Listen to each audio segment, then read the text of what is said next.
জাতির সাথে এই যে গণঅভ্যুত্থানের পরবর্তীতে নিজেদের আত্মপ্রকাশ এটা কি জাতির সাথে প্রতারণা করা হয় কিনা? পার 5-7 কমিটিকে দিনের পর দিন ক্রসফায়ার করে হত্যা করা হবে। আর পরের কোনো ছোট ভাই সে যখন পরিচয় এই হত্যার ভয় তাকে কোয়েশ্চেন করবেন যে আপনারা গোপন ছিলেন কেন। আমার মনে হয় এটা মজলুম একটা সংগঠনের উপর আরও বেশি জুলুম করা। আপনারা হলগুলোতে গেলেই দেখবেন যে আমাদের ব্যাপারে আমরা সভাপতি সেক্রেটারি দুজনেই পরিচিত হওয়ার পরে অলমোস্ট পজিটিভ, পুরোপুরি পজিটিভ, কারণ আমরা এদের সাথে ছিলাম। ফেসিবাদ দুইটা জিনিস কায়েম করছে, একটা হচ্ছে শিবিরের ব্যাপারে একটা ভীতি তৈরি করছে, জনগণকে ডিটাচ করার পরে। নাম্বার 2 হচ্ছে শিবিরের ব্যাপারে একটা শিবির ভীতি তৈরি করেছে, শিবির ফোবিয়া তৈরি করার চেষ্টা করেছে।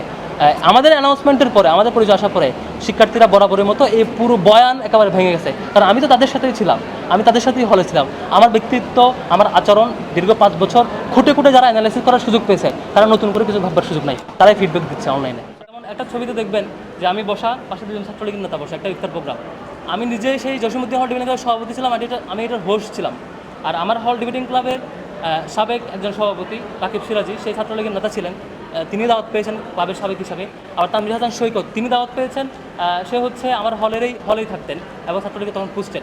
দাওয়াত পাওয়া আমার আয়োজনে, ডিবেটিং ক্লাবের আয়োজন, তখন ফুল ছবি দেখলে দেখবেন, ফুল ছবিতে এখানে আরও অনেকে ছিলেন ডিবেটিং ক্লাব বা বিভিন্ন পার্টি। আবার একটা ছবি দেখবেন আমি পুরস্কার নিচ্ছি সাবেক পররাষ্ট্রমন্ত্রীর কাছ থেকে, সেটাও ডিবেটিং ক্লাবের।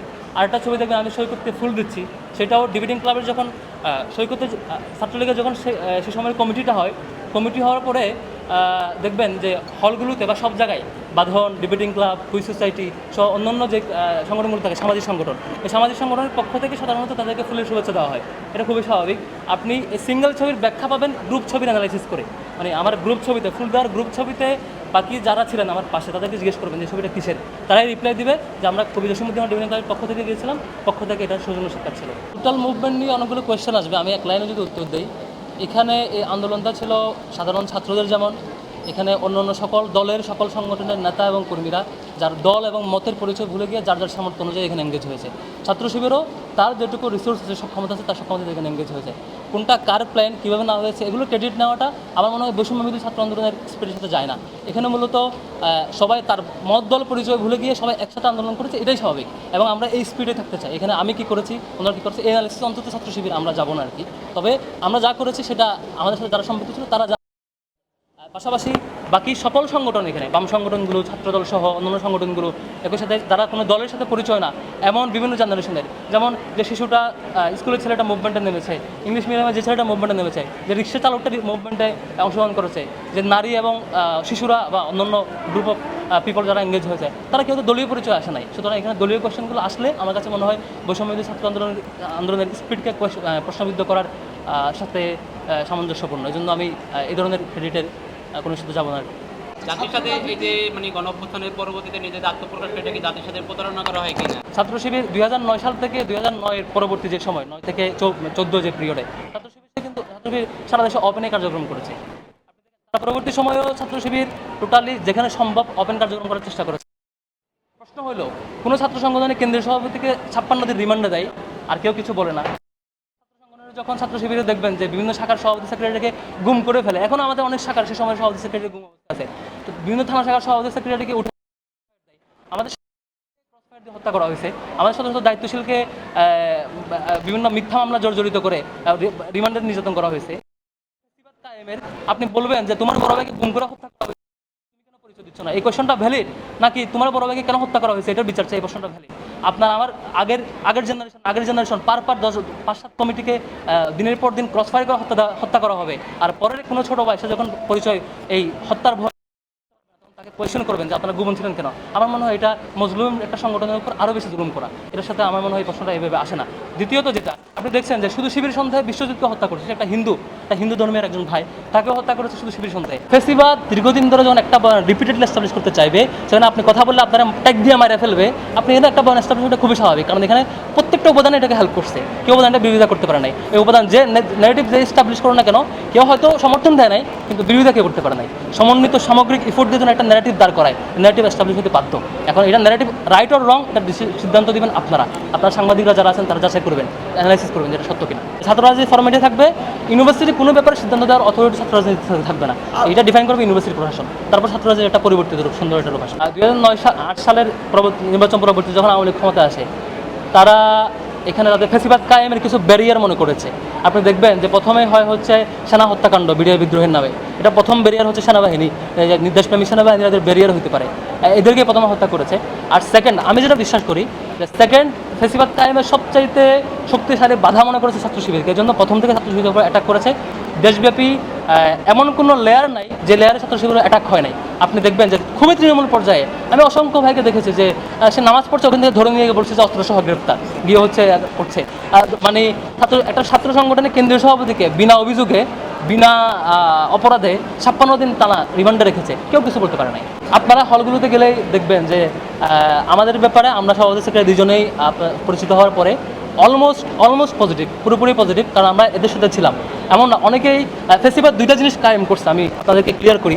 একটা হচ্ছে শিবিরের ব্যাপারে একটা ভীতি তৈরি করছে, একটা শিবিরকে প্রথম যেটা করেছে শিবিরের সকল অফিস, কেন্দ্রীয় অফিস থেকে ওয়ার্ড অফিস পর্যন্ত, উপশাখা অফিস পর্যন্ত সকল অফিস সিলগালা করে লক করে দিয়ে শিবিরকে কাজ করতে দেয় নাই, নাম্বার 1। নাম্বার 2 হচ্ছে জনগণকে ডিটাচ করার পরে নাম্বার 2 হচ্ছে শিবিরের ব্যাপারে একটা শিবির ভীতি তৈরি করেছে, শিবির ফোবিয়া তৈরি করার চেষ্টা করেছে। আমাদের অ্যানাউন্সমেন্টের পরে, আমাদের পরিচয় আসার পরে শিক্ষার্থীরা বরাবরের মতো এই পুরো বয়ান একেবারে ভেঙে গেছে, কারণ আমি তো তাদের সাথেই ছিলাম, আমি তাদের সাথেই হলে ছিলাম। আমার ব্যক্তিত্ব, আমার আচরণ দীর্ঘ 5 বছর খুঁটে যারা অ্যানালাইসিস করার সুযোগ পেয়েছে, তারা নতুন করে কিছু ভাববার সুযোগ নাই, তারাই ফিডব্যাক দিচ্ছে অনলাইনে। অলরেডি যে আমাদের আত্মপ্রকাশটাই, আমাদের ব্যাপারে যে প্রকাশিত হওয়াটাই একটা বড় উদ্যোগ। আপনারা দেখতে পাচ্ছেন অলরেডি ঢাকা ইউনিভার্সিটিতে আপনি যদি সার্ভে করেন অলমোস্ট 90%, আমি বলি, আমি 100% বলবো 90% আপনি পজিটিভ ফিডব্যাক পাবেন যে আমাদের ব্যাপারে, আমাদের ব্যক্তিত্বের ব্যাপারে, সাংগঠনিক ব্যক্তিত্বের ব্যাপারে, যে এতদিন যে বয়ান ছিল এটা মিথ্যা হিসেবেই সবাই রিসিভ করেছেন। যে এতদিনের ফেসিবাদের প্রতিষ্ঠিত বয়ান, এটা একটা মানে উদ্দেশ্য প্রণোদিতভাবে একটা টার্গেটেড ভুল ব্যাখ্যার একটা বয়ান হিসেবে প্রসিদ্ধ। মানে অন্যান্য ছাত্র সংগঠনগুলোর ক্ষেত্রে ছাত্রলীগ কিংবা ছাত্রদলের ক্ষেত্রে কমিটিতে কে হবে, কমিটিতে কে আসবে, এই অ্যানাউন্সমেন্ট দেয় তাদের একটা অর্গানাইজেশন, উনি দাঁড়িয়ে বলেন যে অমুক জায়গায় সভাপতি হবে, অমুক সেক্রেটারি হবে, এইভাবে ঘোষণা দেয়। ছাত্র শিবিরের কমিটি অ্যানাউন্স কিংবা ডিজলভ করার অথরিটি ছাত্র শিবিরের নিজের, ছাত্র শিবিরের অধীনস্থ যে ম্যান পাওয়াররা থাকে, যে জনশক্তিরা থাকে, তারাই ডিসাইড করে তাদের সভাপতি কী হবে, তারাই মতামত দেয়। ব্যক্তিত্ব বিবেচনায়, তাদের ক্যাপাসিটি বিবেচনায় তারাই মতামত দিয়ে ডিফাইন করে যে আমাদের অমুককে আমরা সভাপতি হিসেবে চাই। এখানে আর কোনো আমাদের এটা ছাত্র শিবির একটা মানে স্বাধীন সংগঠন, তার নিজস্ব একটা গঠনতন্ত্র এবং নিজস্ব একটা ফ্রেমওয়ার্ক আছে, এটা ওপেন, আপনারা অনলাইনে সার্চ করলে পাবেন, সেই অনুযায়ী কাজ করে। এখানে আর কারো কোনো অথরিটি নাই, কেউ এখানে বলতে পারে না কমিটি অ্যানাউন্স কিংবা ডিজলভ করার। কমিটি অ্যানাউন্স কিংবা ডিজলভ পুরোটাই ক্যাপাসিটি তার অধীনস্থ ম্যান পাওয়ার তার দায়িত্বশীলকে বা নেতাকে যেভাবে দেখেছে সেটা অ্যানালাইসিস করে তাদের মতামতের ভিত্তিতে তার দায়িত্বশীল নির্ধারণ হয়।